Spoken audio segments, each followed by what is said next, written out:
Go ahead and introduce yourself. My name's Jack. Okay, where are you from, Jack? From the England. The north part. It's not just all London, it's the UK. From a town called Blackburn. Yeah. Blackburn? Yeah, so it's in the middle of Manchester and Liverpool. Okay. And then how old are you? 27. 27. Oh, you're 27? I thought you were younger. I look younger. Yeah, you do. Younger. Everyone says that. That's good though. Aging like fine wine. Yeah. So what brings you to Australia? Why are you here? So, I think so. My main reason for coming out here was I've been dreaming of coming here since I was maybe 12. It was just one of the places where I thought, you know, it's Australia, you know. Yeah. It was a place me and my mum wanted to always come to. It was like our dream, and it kind of started watching Home and Away. It's in Home and Away, like an Australian sitcom. Oh no, I haven't seen it. Like soap kind of thing. So we kind of watched that, and like, I loved it. I was hooked on Australia ever since then. Yeah. I think for me it was The Rescuers Down Under, the little mice. I don't think I've seen that. Oh, it's a little cartoon, and it's like there's like two little mice that like rescue like children from like bad situations, and they end up coming to Australia to rescue this little boy that gets stuck in like a hunter's whole trap thing to find this like golden eagle. Yeah. And I think that was the first thing for me that was just like, oh, Australia looks so cool when I was like really little. And then after that it was Kangaroo Jack and Crocodile Dundee, all those ones. Yeah. And then of course like finding out that Hugh Jackman was from Australia, I was like, really? nope, I need to go there. Yeah.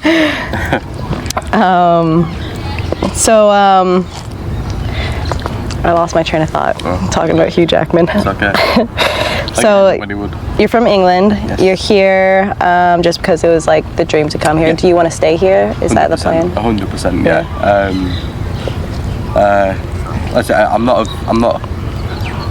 Not that I don't miss home. Miss my family. Yeah.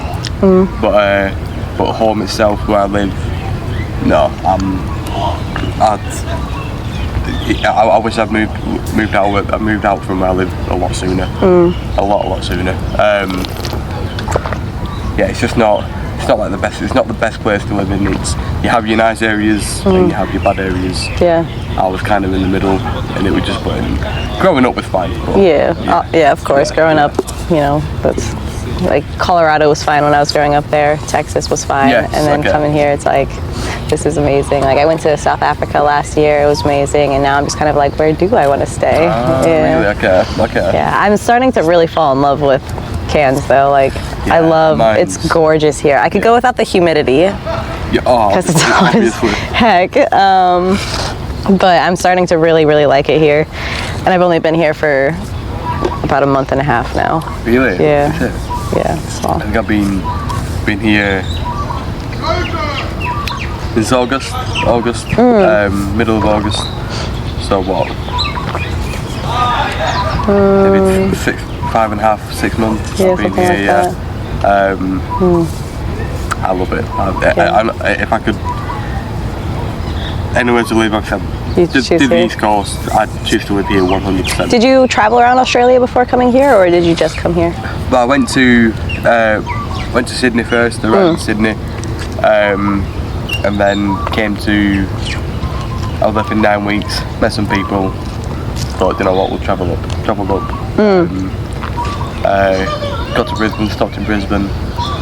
But I was on my own in Brisbane because they went and did their own thing. It was one of them.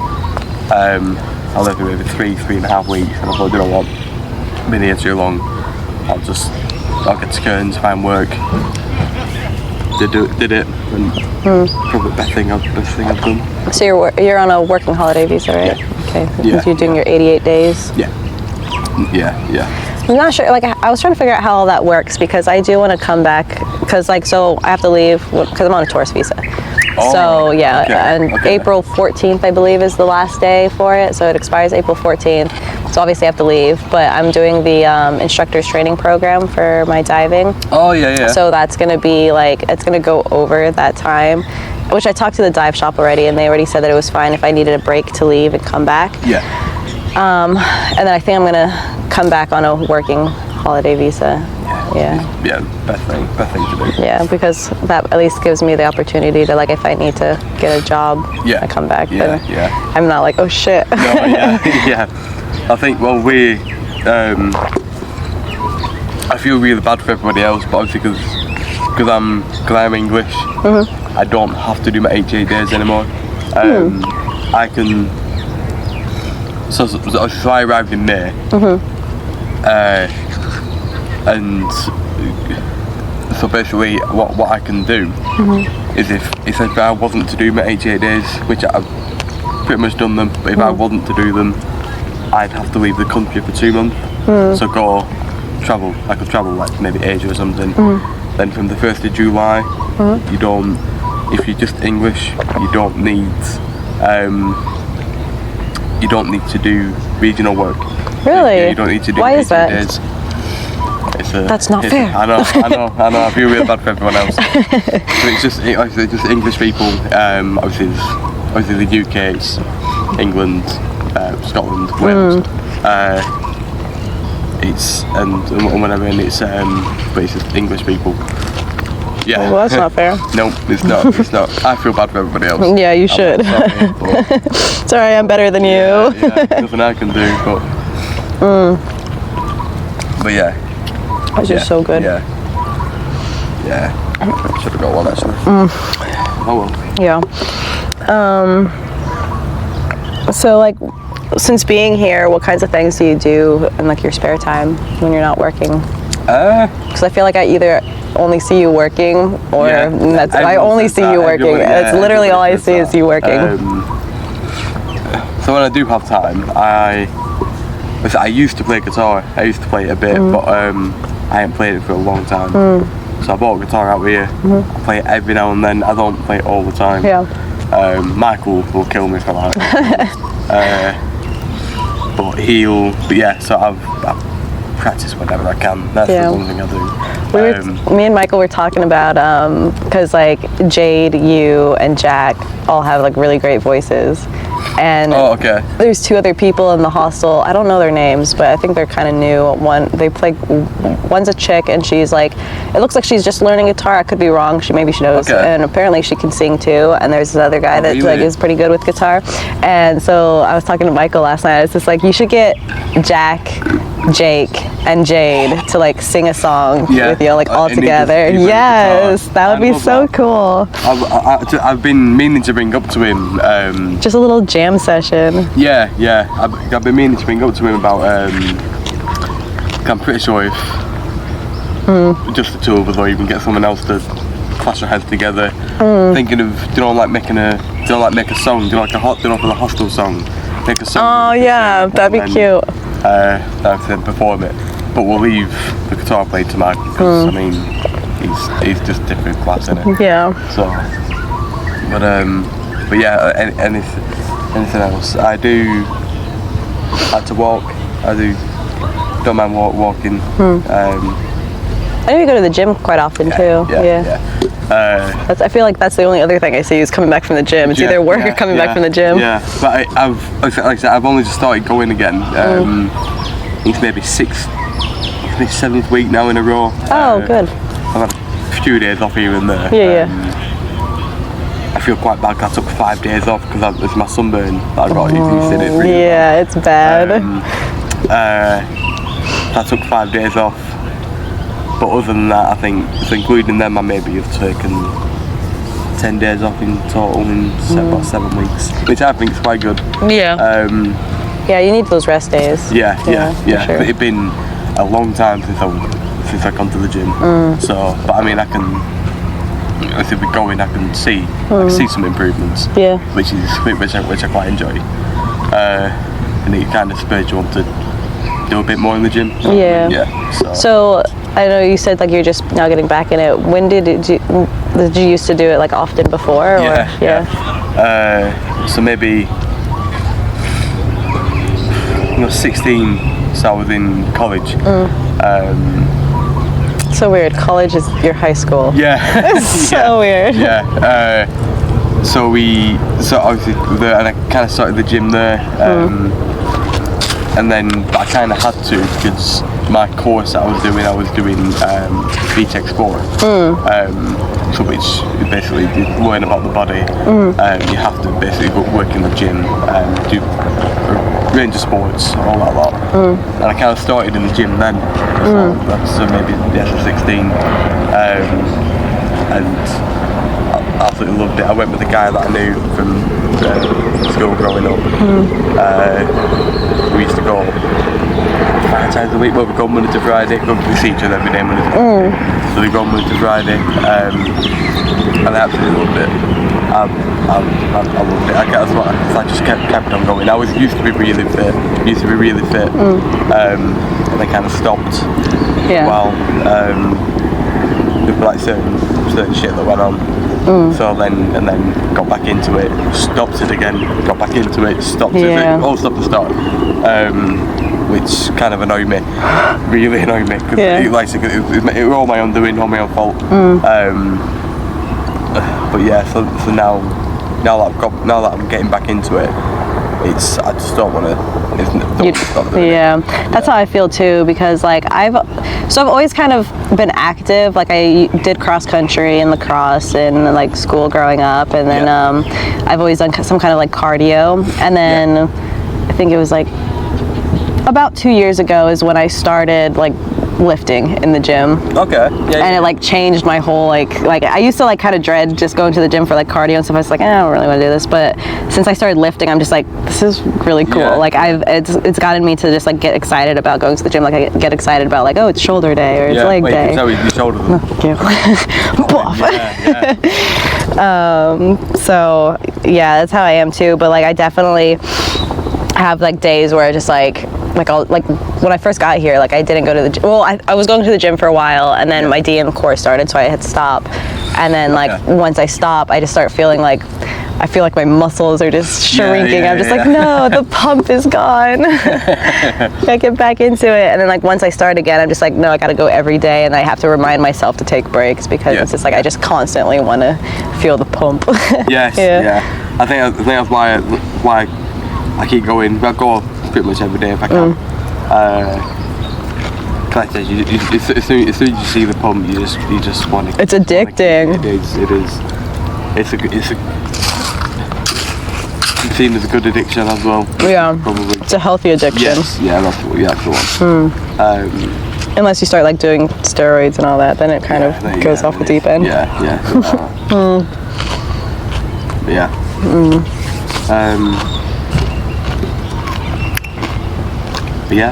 like I said, I'll keep doing it. I think I'm here in Cairns until maybe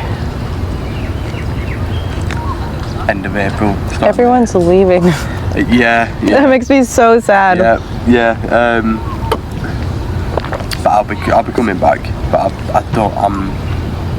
I'm not sure whether to come back here. But like I said, it's just that I have like another 3.5 months just going to the gym every day. I'm gonna try not to stop it. Because if I leave the country, I'll have to find somewhere else that I can go to the gym. And just keep lifting. But, have you ever considered doing some kind of like martial art? No, I haven't. I used to do boxing. Really? 3.5 years. Oh, did you like it? I loved it. I was quite young. I was maybe 13. Oh, okay. Ish. I think maybe 13 till maybe 17. So roughly about 3.5-4 years. I did it. It was one of those things where I wanted to do something, just some kind of class. And then one of my friends just said like, I need to do boxing. And I'm like, you're like, yeah, okay. I tried karate and all that lot, and it were alright, but obviously all like I tried it again when I was like young, when I was like 9, 10 or whatever. and I didn't quite like it. Yeah. It never didn't click. It didn't tickle my fancy. Yeah. So then going to boxing, loved it. But it was one of those where I still, if there's like a punching bag around or something like that, I notice it, but I don't like to do it. If there's no one around, I'm one of those where I'd rather like work in a bag if I was on my own. It's just something like a comfort thing. Yeah. But like I said, I still do it every now. I still hit a bag and stuff, but a punching bag. yeah. Would you ever consider like Jiu-Jitsu or anything like that? I probably would. I love Jiu-Jitsu. It's so much fun. It's so much fun. It's hard to start because it's like awkward. You're like, you don't know anyone. Like when you walk into a gym, it's like, I don't know any of these people. I'm about to get real close to them. Yeah. But like the community in Jiu-Jitsu is just so great because you're so like you're physically close to everyone. You get close to them like emotionally too. So it's like you form little families and everyone takes care of each other. And I mean, I'm sure there's gyms that's like it's not like that, but from the gyms that I've gone to, the experience is always like everyone gets real close. Everyone's super supportive. Because everyone's getting humbled. Everyone's like going through the shit. Everyone knows how it is to start and how weird it is and how you don't know what to do with your body. So I think that just like forms a really good connection. And so it's a really good community.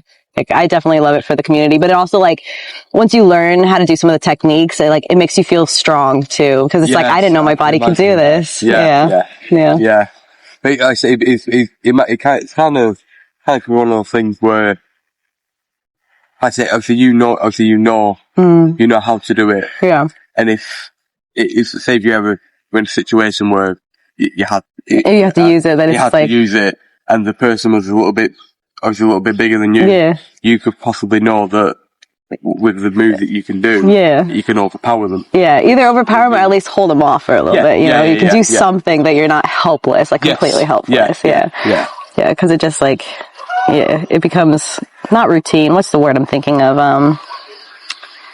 Kind of like riding a bike, how you don't forget how to do it in your body, just like muscle memory, like it becomes muscle memory. So like if someone like does something, you automatically like, okay, my leg knows where to go. My arms know where to go. So it's cool. All right, so we'll get into the actual reason for the podcast.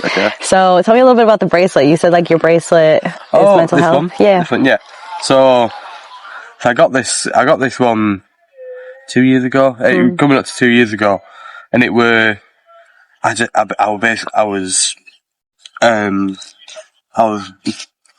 just out and about.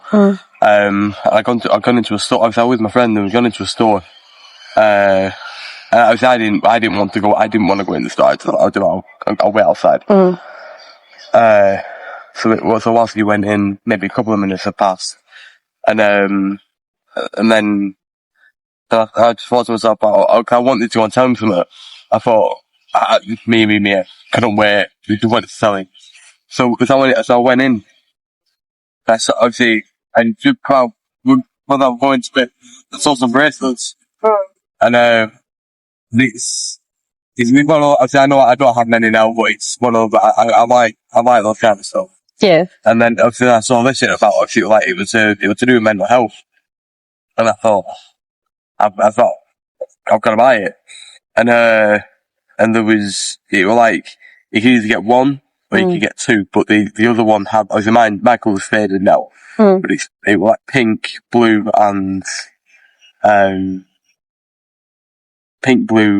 some other colour, I forgot, but it was another colour. But I had two, and I kept one of them. And I, first guy I've seen skating.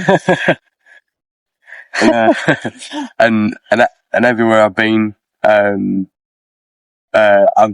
travelled with the other one with me, but in hope to give that to somebody else. So, but obviously, my lesson later. But so I got this, but a little bit, whatever. So honestly, I've had mental health problems for 8.5 years. Yeah. So, which spurred on from something.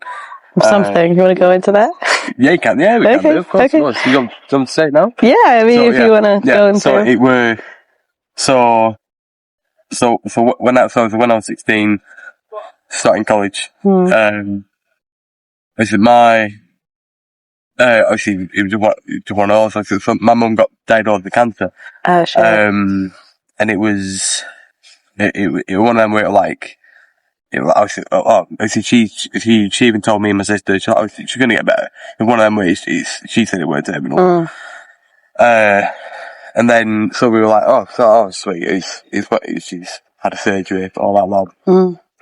And then me and my sister were walking home from college, and we saw our uncle, and our uncle talked to us, and he just brought up and said, 2 years isn't very long, is it? And we were both, me and my sisters just looked at him like, what do you mean? And I'm like, oh shit, I don't think I should have told you. And then me and my sister just quickly put 2 and 2 together. And then we're like, shit, so we gone home, talked to her mum. My sister didn't, she went up into her room. Yeah. I went and talked to my mum, and she was like, fucking uncle, he shouldn't have told you, he shouldn't have told you. So she told it wasn't terminal, but it was. But it was one of them where I kind of blocked it out. I didn't, I didn't want it to be. It's not. I was convinced myself that it wasn't. And then, obviously, 2 years later, believe it or not, she ended up passing. It was the 5th of July. She ended up passing. Of last year or? 8 years ago. So, 8 years ago. Okay. 2015. Sorry, 2015. So it was difficult, like a difficult time. Yeah. Difficult time. And it was just one of, it sounds very cliche, but it's one of them where it's like, it's after every year passes, it feels like it was that year. It was the year before, sorry. So it always feels, it don't feel like 5 years ago, it feels like about a year ago. Yeah. It's so strange how it is. So then, obviously, so that happened. I watched her, obviously, she was on the bed, she had her family around her and stuff. Yeah. But one of those, obviously, I watched her die. Yeah. And it was such a bad thing to see. But yeah, so from that, just that, like, it's really bad, like, depression, like, really bad. My sister kind of dealt with it in a way. At the time I was 18, my sister was 19, so we was both really young. Yeah. And we kind of we kind of took over the house. So me and my sisters took over the house, obviously from my mum. Me and my sister living together. Obviously my dad had his own, my dad was living on his own, in his own house. And it was one of them, so then, like, again, another 2 years have passed. So, but between 2015 and 2017, I was from here, and I went, I'm sure. proper rock bottom. Never did anything stupid, never turned to alcohol, never turned to drugs. That's good. Never did that. I just kind of, like, locked myself away. There was a time where I didn't talk to anybody for maybe 4 months, just didn't talk to anyone, just didn't talk. Yeah. And then, I have like a stammer. And I think that's where that's come from, because we were not speaking for a long time. Yeah. And I just got into a really dark place, really dark. And then, by 2017, started 2017, I thought, fuck it, I had no reason to be here. I was like, I 100% felt. So fuck it, I might as well say. So then I tried overdosing on pills. It's the only thing I could do. Cause I kind of thought of it sounds stupid to say, but I kind of thought of the best possible way to end it without scaring my family. I know it bad sounds, but still like, if I like tried to hang myself or cut myself or like that, I kind of thought if I were to take pills, it would be a little bit less. It'd be a little bit less painful traumatic. to see, traumatic to see. So there I was, sat down, took pills, just kept taking them, and it got to a point, and it was the thing that stopped me, and it sounds, I still to this day it sounds really silly, but the thing that I was just sat there, I was just waiting for it all to begin, and my dog at the time was sat on the sofa. It was just sat there looking at me. So it was like, fucking hell, I was like, Jesus. Yeah. So I kind of like, oh, what the fuck am I doing? Yeah. So I just gone to the top, I made myself sick, just threw up. Just basically kept doing, because I didn't know how much it was in there. Because I knew I took quite a few pills. Okay. Yeah. So where were we? You were puking. Yes. Yeah. So I was basically just being sick. Just threw everything up that I could. Still felt really ill after it. But I kind of decided to sleep it off. Slept, woke up. Still to this very day, I seem to have no idea about it. My dad has no idea about it, and my Auntie Tracy has no idea about it. Just because, and just pretty much my whole family, for pretty much my whole like immediate family, have no idea. And it's one of them where I never want to tell them about it, because it would kind of one of them. The only people I told was friends, like close friends, like my best mate. And it was just it was the worst. It was the worst time I could have been through.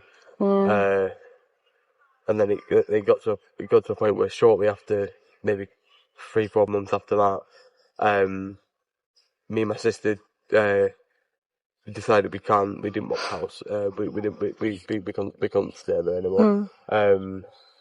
But I was kind of in a spot where basically my dad didn't want to take me in. It sounds fucked, it sounds fucked. My dad didn't want to take me in. Nobody wanted to take me in. My sister went and moved in with a boyfriend at the time, and it's time to say, like, this is still on me own, like, what do I do?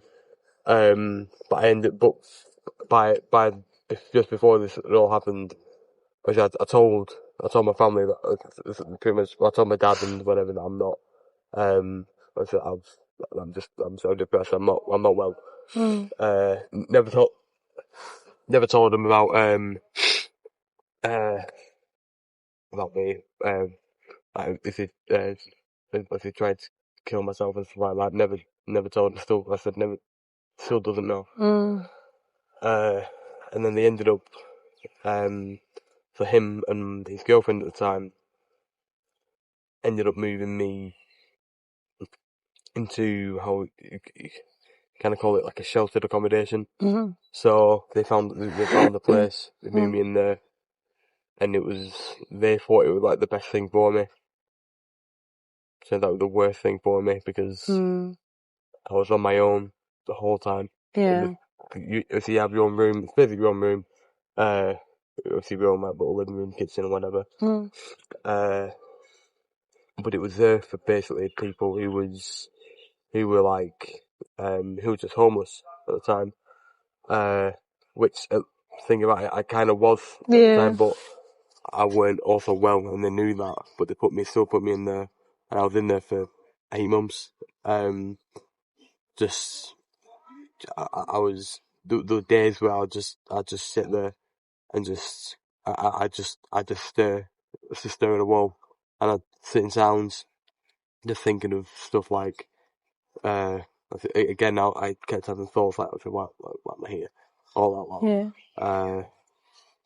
And it just got to a point where I just I couldn't do it. I couldn't do it anymore.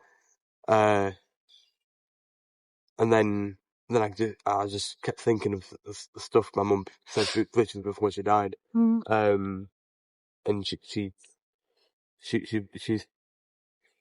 pretty much basically said that that to do everything that I want to do, don't not do it, uh, and to just basically be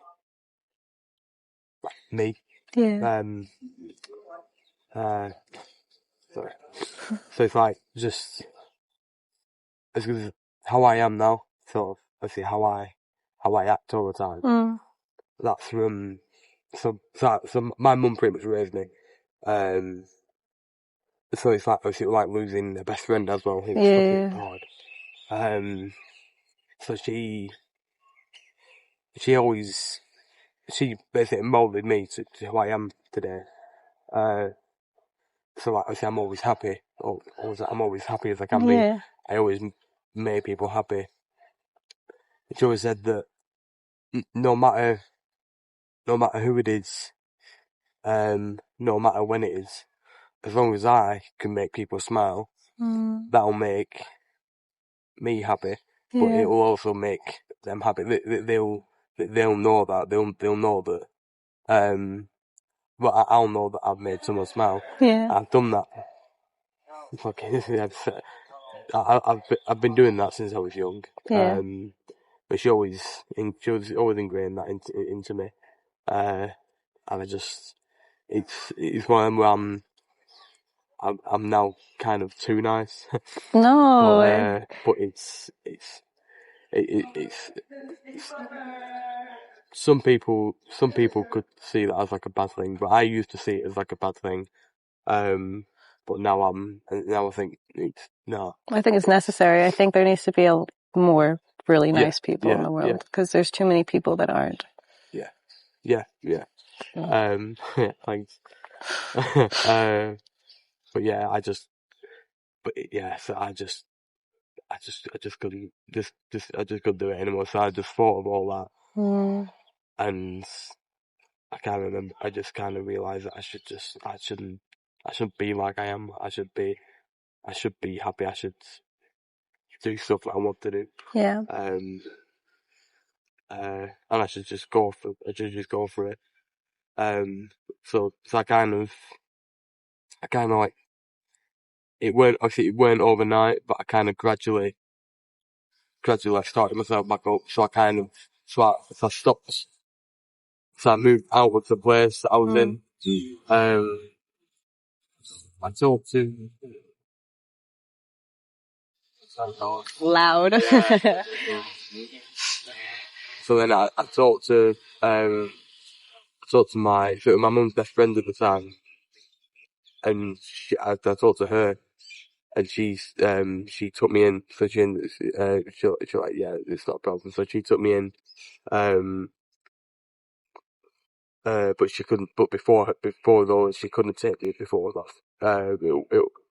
She had the stuff going on, and then she ended up taking me in, and I kind of started my life because I was bottom. I was rock bottom. Yeah. I was rock bottom because I stopped working. Cause I couldn't. You just I couldn't.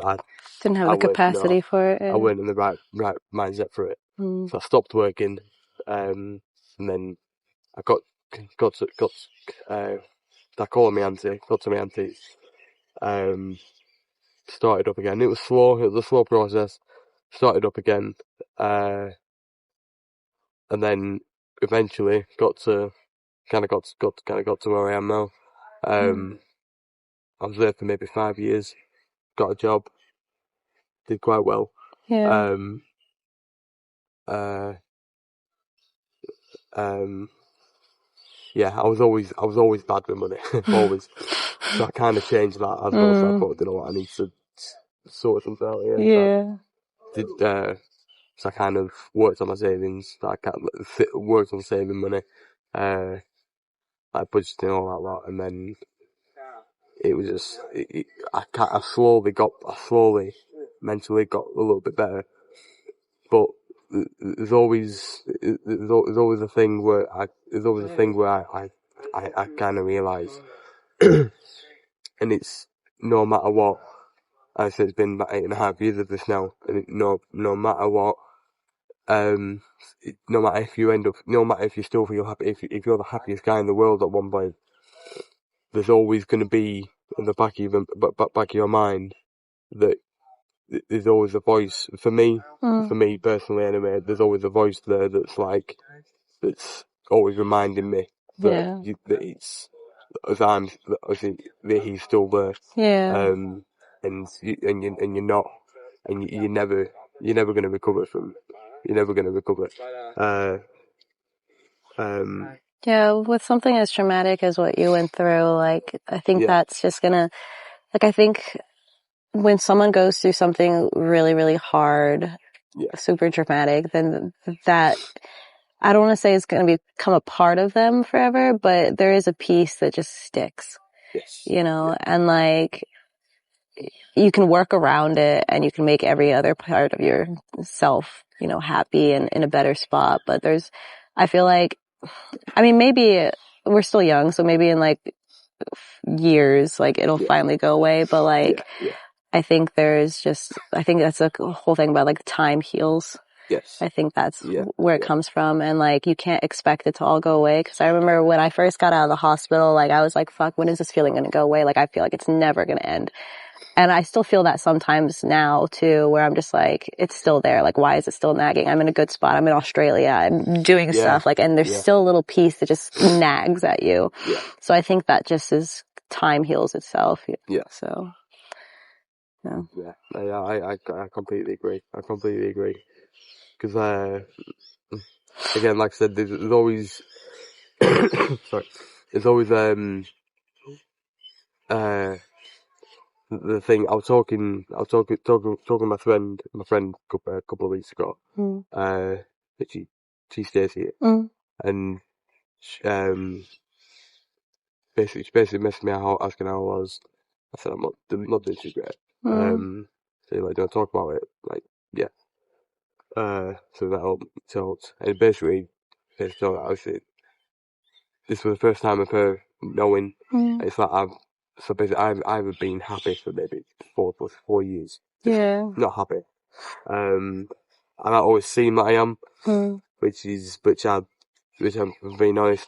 Sometimes it's kind of like a front, it's not in a bad way. It's just, I don't like to look or seem like I'm down. Yeah. So I'm always.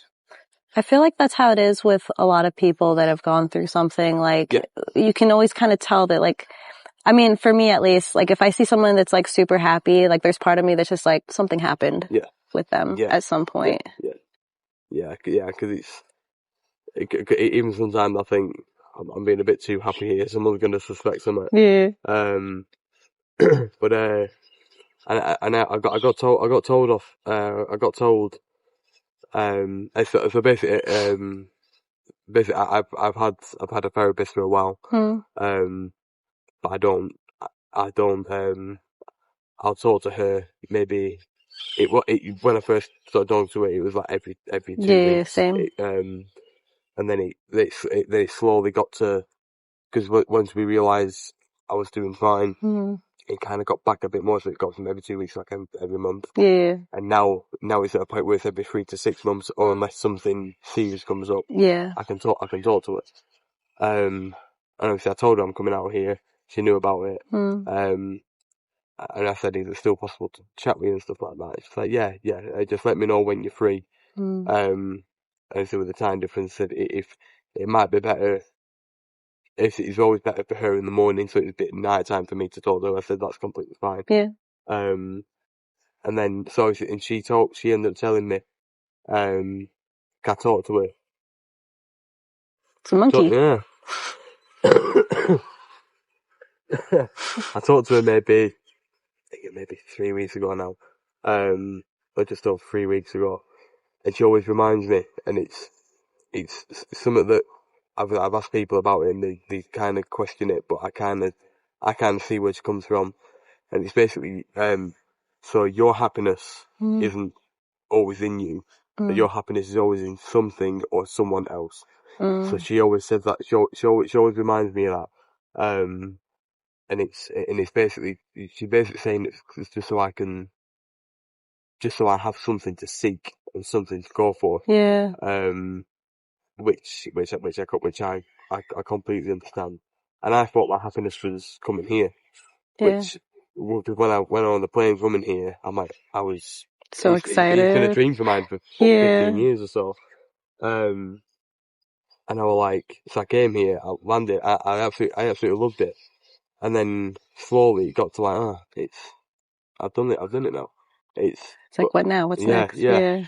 And then, so then I'm trying to seek something else. I'm trying to seek some new happiness. But it's always the something or someone. It's like, it's finding it in someone that's, for me, that's either a really good friendship or that's a relationship that I might find. Yeah. And in something that could be something. It could be something small. It could be even be like a hobby, a new kind of hobby that I do.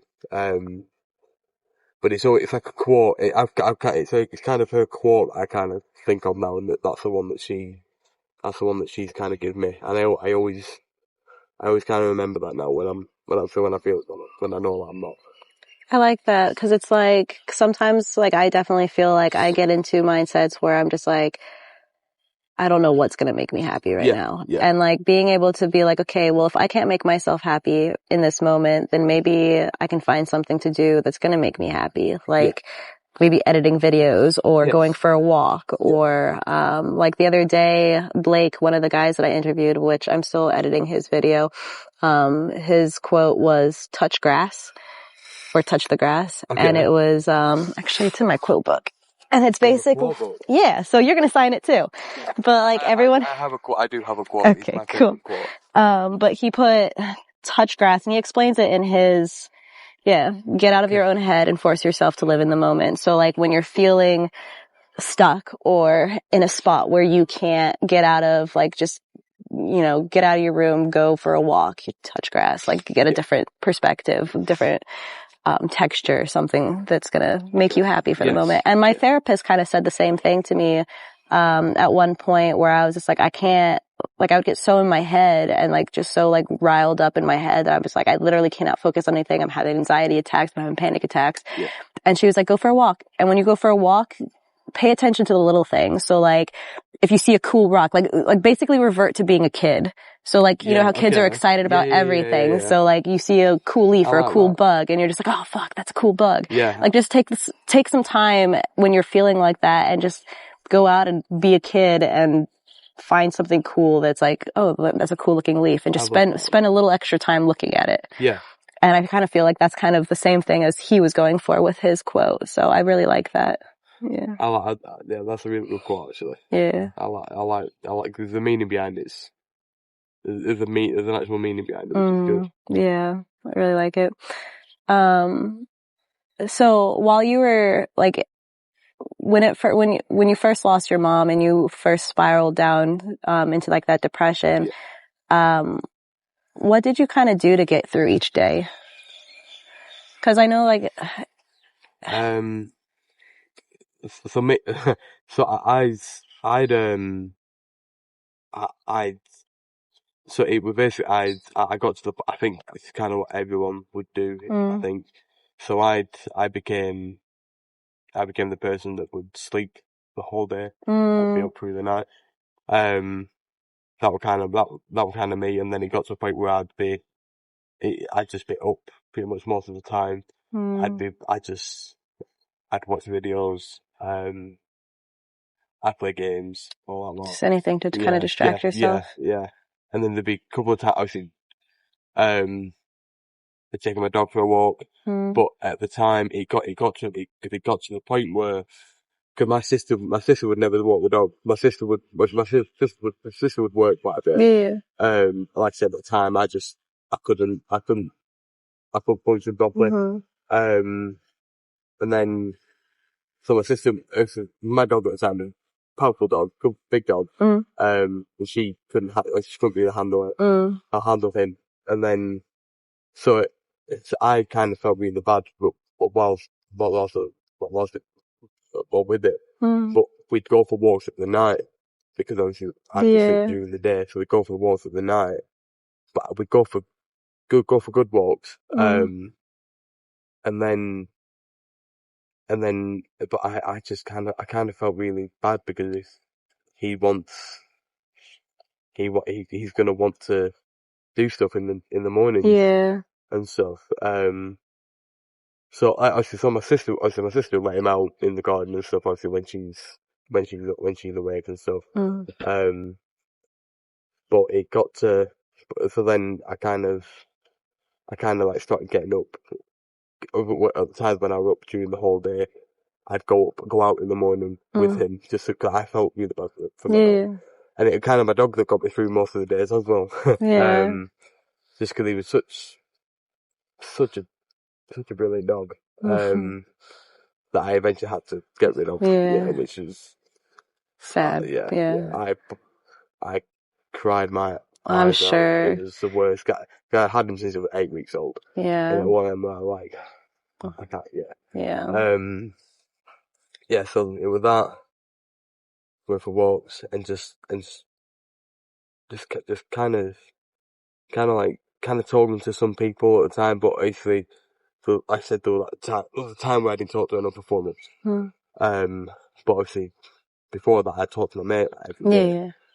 We just chat about random stuff, and I just watch videos, I watch films, watch programs, and it was just that. But it was kind of the same. It was the same shit every day. And it was like. So, now that you're kind of like, so when you started going to like your little, like the upspring of it, like when you started getting better and like feeling better about things, like how did that all start? Like, do you remember the moment that you started feeling better, like the day, or like what it was? So I still do it. I don't do it now, but I still do it if I went back home. I got put in a group. It's called Creative Support. Okay. It's for people with mental health, and it's all through football or soccer. Okay. It's all through that. So if you have any kind of mental health, you go to it. Not a single person, no one judges you. There's no judging. And you go and you just play football. And I signed up to it, and I've played football. I'll say soccer for you. I don't like saying that. I'll say it all the time. So I played soccer since maybe 4 years old, 4 years old. I grew up with it. And then it kind of like, when I heard about it, I'm like, Samuel, I'm doing it. So I did it, and I go twice a week. And that kind of started the healing process. With it. And then there was like a league that had happened every month. So I joined that, and it was good because we were getting competitive again. I used to play competitive football all the time, and I loved it, and it was just that. And I started that maybe when I would have been 20. So I've been going 7 years now. Okay. Well. So yeah, I've been on it for 7 years. And it's, you see a lot of the same people all the time, which is really good. Yeah. It's really, really good. You see a lot of the same faces. Quite a lot of new people, but you kind of understand other people's perspective on like mental health, because a lot of people that came didn't talk to anyone. They didn't talk. They just came, played football, left. And they're still like that now. They don't want to socialise with anybody. And it's and with that kind of got my social skills up a bit. Yeah. Because I didn't talk to people. If I talked to people, they'd have to talk to me first for me to talk to them. I couldn't go up to anyone and and then they kind of help you with that. Obviously, we play football, and then they kind of help you with that. Obviously, we play football, soccer. Yeah. So and then we it got to maybe I might have been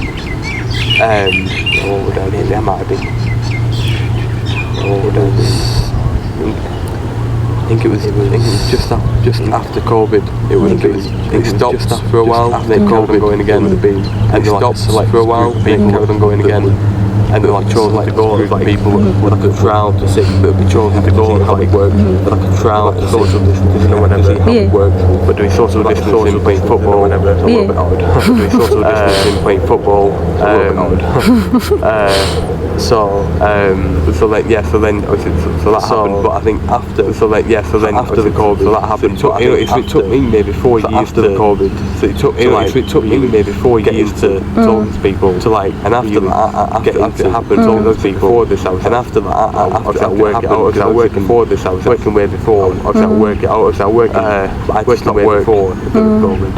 I kept going work again, didn't talk to anyone, and I kept going again home and talk to anyone, and I was like, oh shit, I'm getting home again, getting back into what, oh shit, I'm getting into what I was getting back into what, and then back to what I was, and then I bought some. So then I bought just to not get in that state again. Just to not get in that state again. I bought some, and I set on my own little gym in the house. In my house. I set on my own little gym. It was basically in my room. I just set on my house corner. It was basically in my room. I just set on a little corner. Loads of gym equipment. No cardio. Couldn't do any cardio. No. Every day. No cardio. Couldn't do any cardio. No. And then when I went back to football. I was like, and then when I went back to football, I built some muscle. I built like muscle. I've just bought some stuff obviously. And then like, I've just bought some stuff obviously off Amazon. Just off Amazon just fit. And then like, they're all like, oh shit. And then like, they're all like, and then they got played and I was out of breath in it. No cardio. No cardio. Yeah. In a way, but it was kind of funny. Yeah. In a way, everyone was pandemic, but everyone was laughing. And it was kind of, everyone else happy. It made me happy. That's awesome. To see everyone else like that. It made me happy. That's awesome. I still thank them to this day. I still thank them to this day. So what aspect of playing? Soccer do you think made you happy? Like, was it the community? Was it the exercise? Made you happy? Like, was it the community? Was it the exercise? Was it both of it? Like, I would go with the exercise. The exercise. You know what, I would go with the exercise. The exercise. 100% because it makes you feel better. It makes you feel stronger. It makes you feel stronger. Yeah. Well, I said, makes you feel stronger. Yeah, it's great well, too. It's great. Communication. It's great too. It's great. I'm not going to knock that in any way, shape, or form. I'm not going to knock that in any way, shape, or form. It's exercise. It's key. It's important. I'm trying to make a valid point for both of them. I'm trying to make a valid point for both of them. I think the exercise portion is definitely a good jump start. I think the exercise portion is definitely a good jump start because when I was starting to heal from everything, was take a cold shower. The very first thing that I would do was take a cold shower, even though I didn't want to get out of bed. My friend would call me and be like, "Did you take a cold shower yet?" And I'd be like, "My friend would call me and be like, did you take a cold shower yet?" And I'd be like, "No." He's like, "I take a cold shower." Literally, the first thing I would do in the morning is take a cold shower. I take a cold shower. Literally, first thing I would do in the morning is take a cold shower, which would jumpstart me into being like, okay, after the workouts, then I started becoming after the month or two, then I started becoming then I started becoming more social, and I felt like I was becoming more creative. Then I started becoming more social, and I felt like I was becoming more creative and stuff, which is when I started podcasts and physically, you have to start physically, and physically helps you have to start physically, and physically helps jumpstart you mentally and whatever else.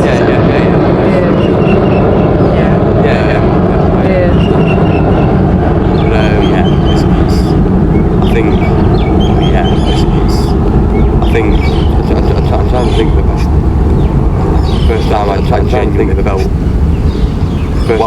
genuinely felt like something's. Whilst doing it outside, I felt like I want to keep doing this. Yeah. But I want to keep doing this. Yeah. It probably was. I think it might have been the creative probably was. That again for those 2 years. Creative support. I didn't do it. That again because for those 2 years. I didn't do it. I did absolutely nothing. I whacked on like a shit ton of weight, like a shit ton of weight. I whacked on like a shit ton of weight, like a shit ton of weight. And then I think I ended up getting. And then I ended up getting to maybe. It must have been close to 119, 120 kilos. Wow. It must have been close to 119, 120 kilos. Wow. Yeah. We go in stone and pounds. I think it was we go in stone and pounds. I think it was roughly about 190, just pure kilos. Pure fat. Yeah. Absolutely just I do it for 2 years. Yeah. I do it for 2 years. So but yeah, it was. But you're one of them. You like. But you can't. But you're one of them. You like. You can't. So when that happened, and it just. When that happened, when you exercise and when you see, and when you exercise and when you see improvements. I was doing creative sport. Yeah. I was doing creative sport. Yeah. But you never lose your ability to play football. If you want to play for that, but you never lose your ability to play football. It's that muscle memory, yeah. I just couldn't. The cardio was muscle memory, yeah. The cardio was there. Where the result. Yeah.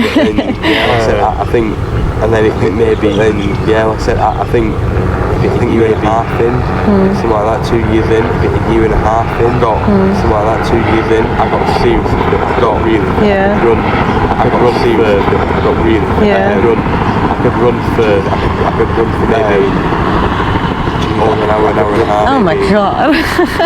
Over an hour and a half. Oh my god. Just constantly running drills. Dang.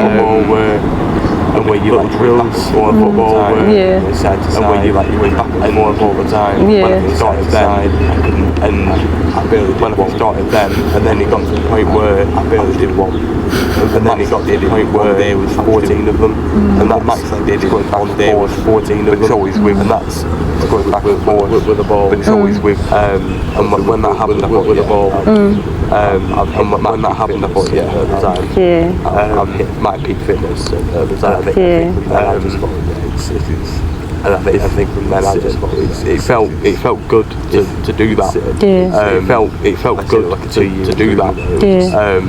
Absolutely unreal. 2 years. Absolutely unreal. Absolutely unreal. Absolutely unreal. Yeah. Lost it again. Well, Yeah. lost it. Started again. Lost it just up and down. Yeah. Lost it. Started again. And it's hard to stay with it when you're traveling and stuff too. But it's hard to stay with it when you're traveling and stuff too. But yeah. 100%. It seems like you're pretty committed, like, because like I said, all I see is you working and then coming back from the gym. Like I said, all I see is you working and then coming back from the gym, usually. That's awesome. No, that's so good. 7 weeks now. That's awesome. No, that's so good. It works. There's times when I don't want to get up, really don't, but there's times when I don't want to get up, really don't, but it's good. It feels good. It feels good to get up. Yeah, especially like It's like, it feels especially like when you don't want to do it. Because like once you get in and you start doing it, you don't want to do it. Because like once you get in and you start doing it, it's just like, I feel like I'm strong. I feel this is fun. Like I remember why. I feel the pump. Like you said, they said to me once, like you said, the place said to me once, the place we're in, it's the way not to get up early. The place we're in, because you know if you're getting up early, to get up early. Everything to see. Yeah.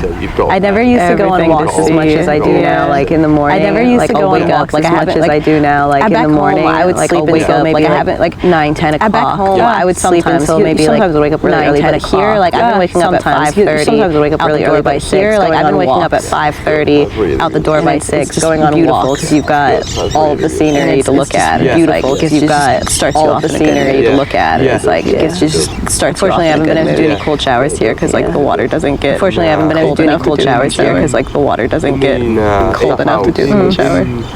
in the staff house. What's it called? It's not freezing, but it's cold. It's more refreshing. It's more refreshing. I do want to do an ice bath again. I thought about doing because there's that cryotherapy. I thought about doing because there's that Monkey. It's like right on the other side of the street. Kind of close to Mad Monkey. It's like right on the other side of the street. And it's basically the same thing as an ice bath, but it uses and it's basically the same thing as an ice bath, but it uses liquid nitrogen instead of you just drops your body temperature really quick. You stand in it and you just it drops your body temperature really quick. You get the same rush of endorphins as an ice bath, but it feels so. You get the same rush of endorphins as an ice bath. Yeah, I've considered going and trying it here. Yeah, I've considered going and trying it here. Worth a try. But yeah. All right. Worth a try. I have a book for you to sign. All right. So my pen. I have a book. I do for you to sign. It's all way back there though. My pen. I do. It's all way back there though. Cool. Okay. Cool. So if you want, you can look at other people's quotes. This was the first page. That's Michael's quote. Connor and Danielle. That's Michael's quote. Ride the camel. Connor and Danielle. Ride the camel. And then you go. Doing it here? Yeah, and then just sign it. Put your name on it so I know it was from you. And then just sign it. Put your name on it so I know it was from you.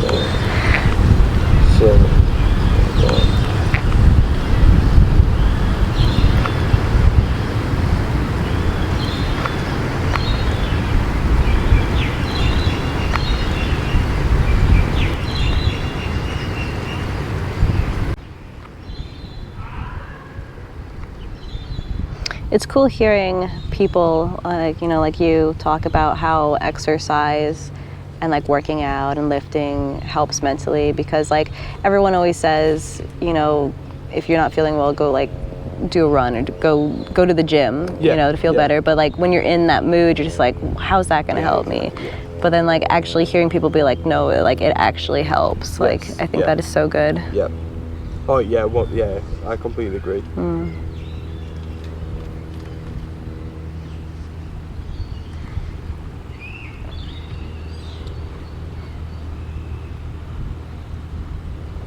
You forget your quote? I forgot I don't know if I should put this word in. I don't know if it sounds right. It always does, but I don't know if it does now. My acai bowl is just soup now. Still delicious, y'all. It smells good. And you are coming to the waterfall with us tomorrow, right? I am. Woohoo! I'm so excited. I'm just hoping it's shady because my back, it's. I mean, it's better now. It doesn't look as bad. Yeah. Good. Don't want to show you. Don't. What is wrong with his back? Yeah. No, it looked pretty gruesome. It looked painful. Oh yes. Oh, it was really bad.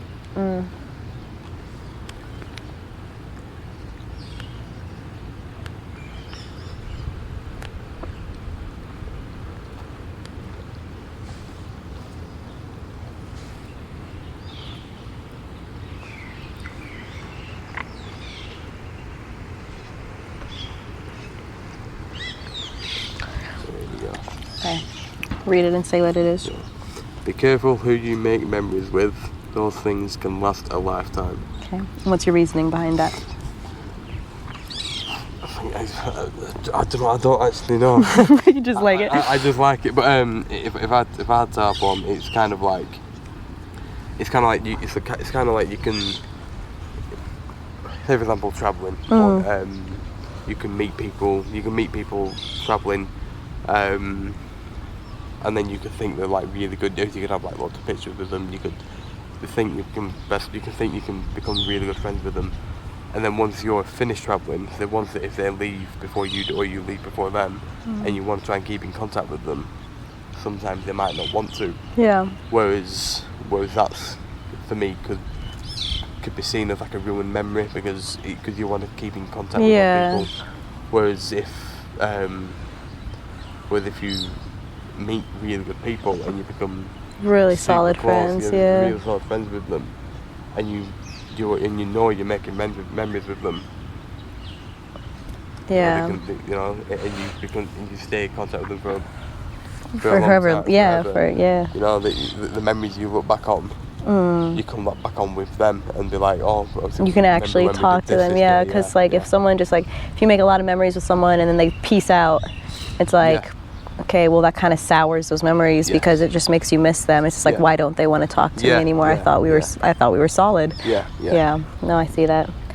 I definitely think that also helps, just especially in the hostel environment where there's people constantly coming and going, that sense of community. I feel like right now the hostel, we have such a close knit, almost family. Everyone's so close. Everyone just has a blast together. Everyone wants to talk to you, and regardless of what everyone else's experiences are, everyone just kind of comes together, and it provides a really great environment for not just enjoying yourself but also healing, because it's these people they like me, they want to be around me, they have fun around me, and I can have fun around them, and there's no pressure.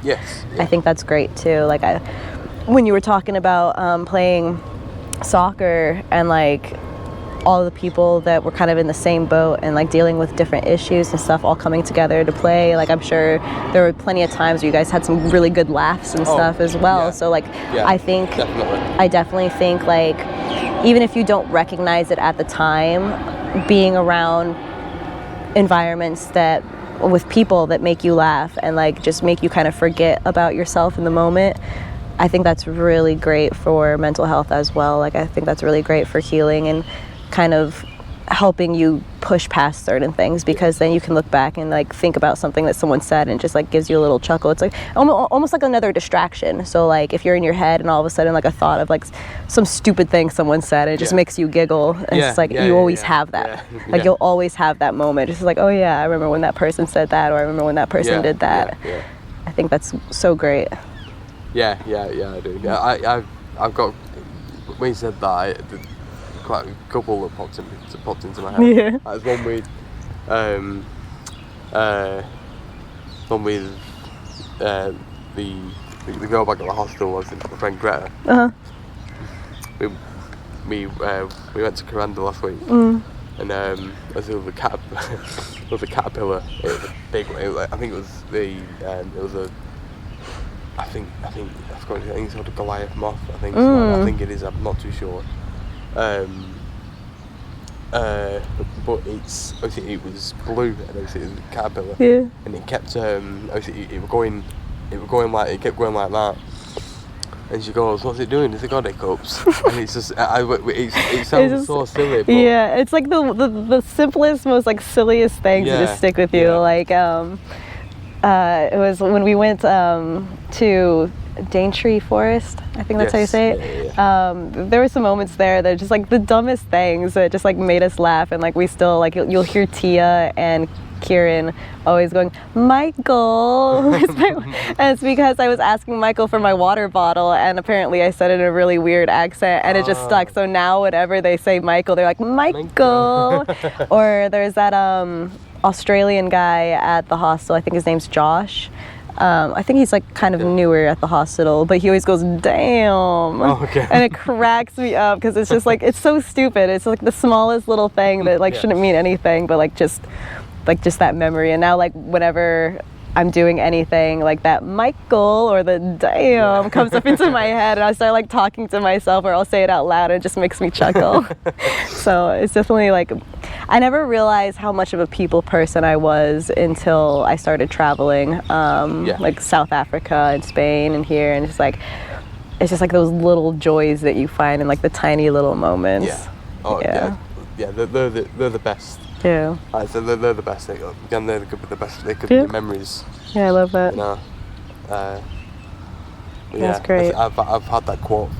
I've known that quote for quite a while now. Yeah. I love this little book because this morning. It's a really good this morning I was looking through it. I was just oh, it's so cute. Just everyone's little quotes, and just having the whole thing filled up with everyone that I meet and their little tidbits. Yeah.